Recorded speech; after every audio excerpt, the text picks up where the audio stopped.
Hola, qué alegría dar una cálida bienvenida a toda la audiencia que se une a esta nueva inmersión profunda. Hola, ¿qué tal? Es un verdadero privilegio estar aquí para este análisis.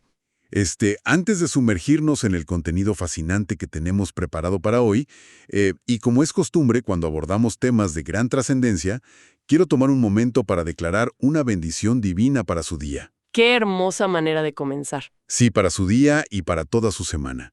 Que la paz, la claridad y la sabiduría acompañen cada paso de cada persona que nos escucha hoy, sin importar en qué momento de su jornada se encuentren. Totalmente de acuerdo.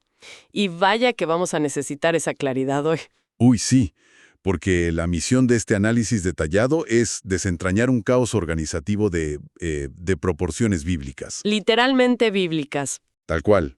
Vamos a explorar un momento verdaderamente crucial en la historia antigua utilizando las notas y el contexto histórico de dos obras eruditas sumamente completas.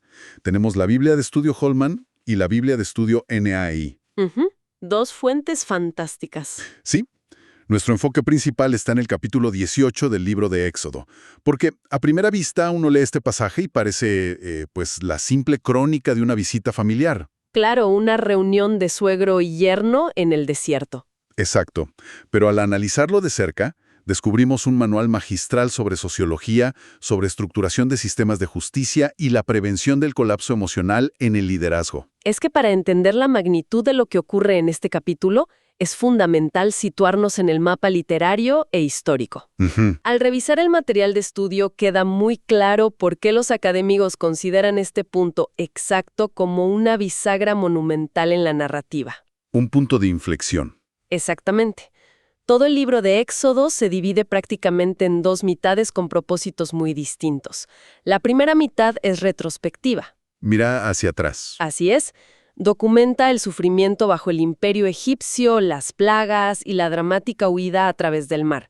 Es una historia de supervivencia pura. O sea, todo trata sobre escapar. Sí. Sin embargo, al llegar a este capítulo, la narrativa da un giro radical hacia adelante. El enfoque deja de ser la liberación y pasa a ser la civilización. ¡Wow! Pasar de sobrevivir a intentar construir una sociedad desde cero. Imagínense el reto. Tenemos a una inmensa multitud de personas que han vivido toda su vida bajo el yugo de la esclavitud. Acostumbradas a que les digan qué hacer, cuándo y cómo. Y de repente son libres en medio del desierto. El texto comienza a mostrar la urgencia absoluta de organizar a esta multitud no como un grupo de refugiados errantes, sino como una nación estructurada. Que sea capaz de convivir bajo un marco legal y social sostenible. Tal cual. Ok, vamos a desempacar esto porque es precisamente en este escenario de transición donde aparece nuestro primer protagonista del día. Jetro. Así es. Jetro, el sacerdote de Madián y además el suegro de Moisés. Él llega al desierto buscando a la congregación y trae consigo a la esposa de Moisés, a Séfora, y a los dos hijos de la pareja. Y aquí al leer los comentarios de la NASA hay un detalle que es absolutamente fascinante sobre los nombres de estos niños. Sí, porque no son nombres elegidos al azar por cómo suenan de bonitos, ¿verdad? Para nada. En las culturas antiguas del Medio Oriente, la onomástica, o sea, el estudio de los nombres, es profundamente reveladora. Funcionaban como verdaderas cápsulas del tiempo. Totalmente. Los nombres funcionaban como monumentos verbales en una cultura que dependía fuertemente de la tradición oral.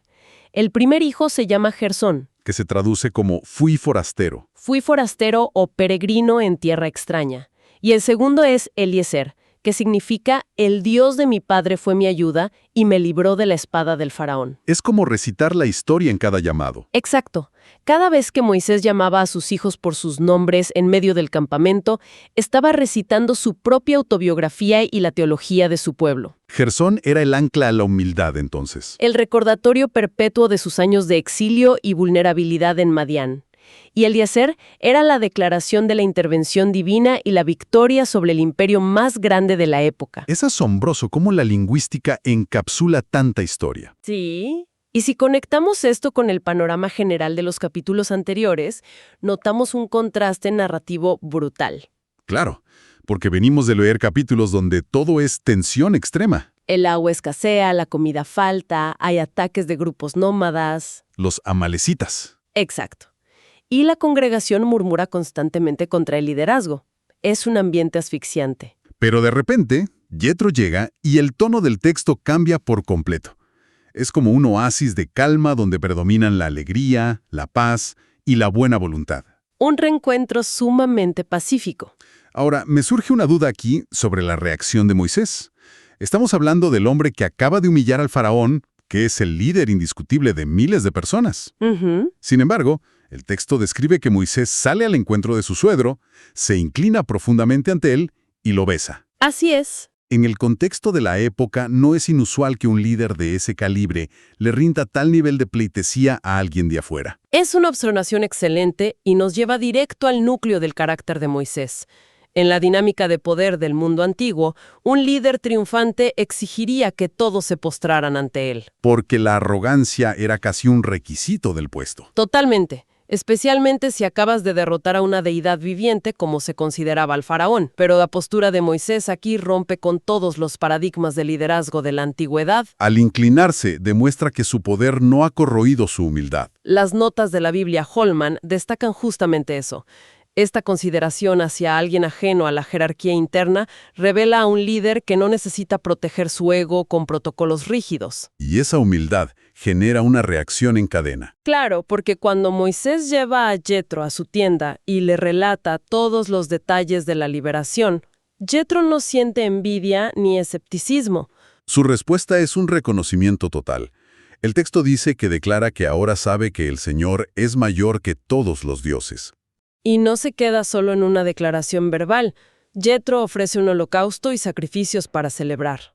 Y para quienes escuchan este término y quizás piensen en el contexto histórico moderno del siglo XX, valdría la pena aclarar qué implicaba exactamente un holocausto en las prácticas religiosas de esa época. Es una distinción muy necesaria. En el contexto del antiguo Medio Oriente, la palabra holocausto se refiere a una ofrenda de consagración que se consume totalmente por el fuego en un altar. O sea, no sobraba nada. Nada. A diferencia de otros sacrificios donde una parte se reservaba para alimentar a los sacerdotes, el holocausto no dejaba absolutamente nada. Era una representación física y visual de una entrega absoluta. Una devoción sin reservas. Exacto. Y las fuentes indican que esta es la respuesta más fiel ante los actos divinos. Fíjate en el contraste intencional aquí. El faraón egipcio vio el poder divino en primera fila y su respuesta fue endurecer su corazón. Aferrarse a su propio poder. Mientras que Jethro escucha el relato de boca de su yerno e inmediatamente responde con adoración y sumisión. Es la dicotomía perfecta entre la arrogancia y la receptividad sabia. Es curioso porque después de esta cena tan pacífica, uno esperaría que la paz continuara. Que Jethro pasara unas vacaciones tranquilas. Sí, pero aquí es donde se pone realmente interesante. Al día siguiente, la cruda realidad operativa los golpea en la cara. Democrático gubernamental un lunes por la mañana, pero en pleno desierto y sin aire acondicionado. Una pesadilla logística. Moisés se sienta a juzgar los problemas de la gente desde el amanecer hasta que cae el sol. Hay filas interminables de personas esperando que un solo hombre resuelva sus disputas. Es el escenario perfecto para un desastre organizacional. Lo que Jethro observa esa mañana es el diagnóstico clásico de un sistema que está por implosionar. Y él lo ve clarísimo porque viene de afuera. Al tener una perspectiva externa libre de la ceguera de taller que da la rutina diaria, Jethro capta de inmediato la insostenibilidad del modelo. Se acerca a Moisés y le hace una pregunta súper directa. Le dice, ¿qué es esto que haces con el pueblo? ¿Por qué te sientas solo y todos están de pie ante ti todo el día? Y la advertencia que sigue es muy clara. Jethro le asegura que se va a desfallecer. Y el pueblo también porque la carga es demasiado pesada para un solo individuo. Pero pongámonos en el lugar de Moisés por un momento. Él era el líder elegido, el intermediario directo. ¿Cómo es posible que no se diera cuenta él mismo de que su sistema estaba colapsando? Esa es la trampa clásica del síndrome del fundador, un concepto que la sociología organizacional moderna estudia muchísimo. O sea, creer que si no lo haces tú, nadie más puede hacerlo. Exacto. Cuando alguien es el catalizador de un movimiento, existe una tendencia psicológica a creer que su intervención directa es indispensable en cada pequeño proceso. Moisés sentía un inmenso sentido de responsabilidad. Creía genuinamente que estaba haciendo lo correcto al atender cada caso personalmente. Pero el problema es que las buenas intenciones, cuando no están respaldadas por sistemas escalables, terminan asfixiando a la organización. Las personas inmersas en el hacer constante rara vez pueden evaluar el cómo lo están haciendo. Por eso la mirada periférica de Jethro vale oro. Él no mira los casos individuales, mira la estructura fallida. Y lo fascinante aquí es cómo el idioma original captura esa falla estructural. Ah, sí. El detalle de la Biblia Holman. Cuéntame de eso. La erudición de esta fuente ilumina un juego de palabras maravilloso en el texto hebreo. Al describir la escena, el texto utiliza el verbo amad, Amad. que significa estar de pie, y se usa para referirse a la gente que espera su turno alrededor de Moisés, horas y horas bajo el clima implacable. Ajá. Y por otro lado, cuando Jethro advierte sobre el colapso inminente, el texto usa la palabra nasa. ¿Y qué significa NASA? Significa soportar, llevar o levantar una carga pesada. El juego de palabras implica una relación inversamente proporcional muy clara. O sea, si las personas tienen que amado o estar de pie tanto tiempo esperando ser atendidas, Moisés no tendrá las condiciones físicas ni mentales para NASA o soportar el trabajo. es una ecuación matemática de desgaste. El micromanagement de Moisés no solo lo estaba destruyendo a él, sino que estaba agotando a la misma gente que intentaba ayudar. Es el cuello de botella perfecto. Es la definición gráfica de un escenario de burnout o agotamiento laboral moderno. Un líder intentando resolver todo sin delegar y frustrando a todos en el proceso. Totalmente. Y ante esta radiografía de colapso, lo brillante de la intervención de Jethro es que no se limita a la crítica. No le dice que renuncie y se regrese a Madián. Para nada. Asume el rol de consultor y le propone una reestructuración radical. Jethro no le dice a Moisés que deje de liderar, sino que cambie su enfoque. Que pase de ser el ejecutor al arquitecto del sistema. Exactamente. Le plantea que debe ser el representante ante Dios y el maestro de las leyes, establecer la visión y la cultura, pero no el juez de cada pequeña disputa. Para eso propone la delegación. Y no cualquier tipo de delegación. Jethro establece criterios de liderazgo muy específicos para quienes asumirán este poder. Y esos requisitos que subrayan las fuentes son reveladores.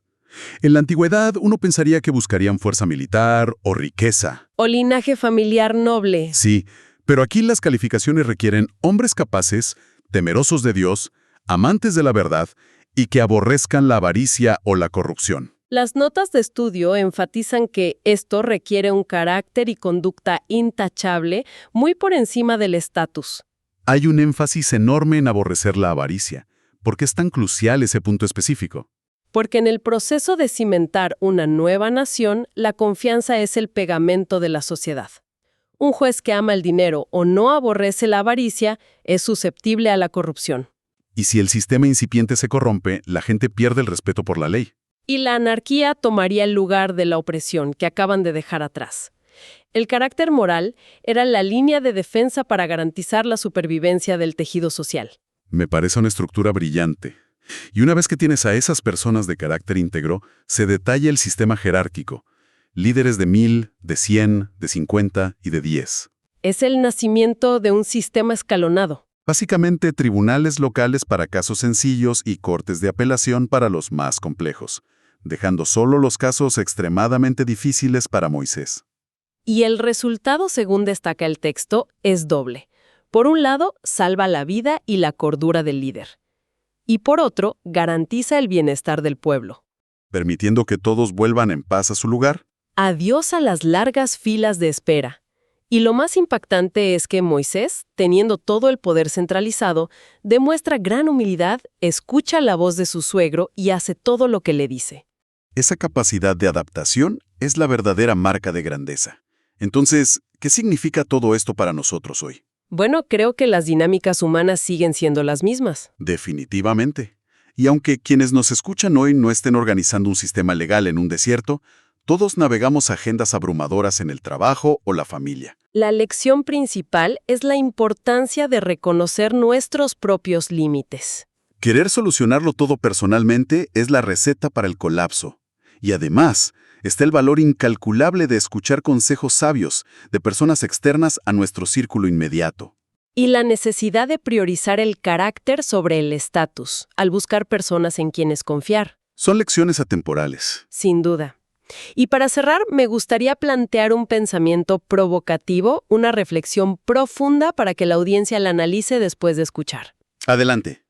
Si alguien como Moisés, quien según los textos hablaba directamente con la divinidad y lideraba una nación entera, necesitaba que un extranjero le mostrara cómo organizar su día a día para evitar el colapso, ¿qué áreas de nuestra propia vida estamos intentando controlar ciegamente porque no nos hemos detenido a escuchar una perspectiva externa? ¡Wow! ¡Qué pregunta tan incisiva para confrontar nuestras tendencias de micromanagement y nuestro orgullo personal! ¿Dónde nos estamos convirtiendo en nuestro propio obstáculo por falta de humildad? Es algo para reflexionar toda la semana. Absolutamente. Y con este profundo pensamiento resonando, hemos llegado al final de nuestro tiempo. Agradecemos inmensamente el privilegio de su sintonía en este análisis detallado. Ha sido un recorrido histórico fascinante. Sin duda. Nos despedimos por ahora, esperando que estas lecciones aporten valor real. Y como lo indicamos al principio, nos despedimos declarando fervientemente que Dios bendice a todos los oyentes. Hasta la próxima.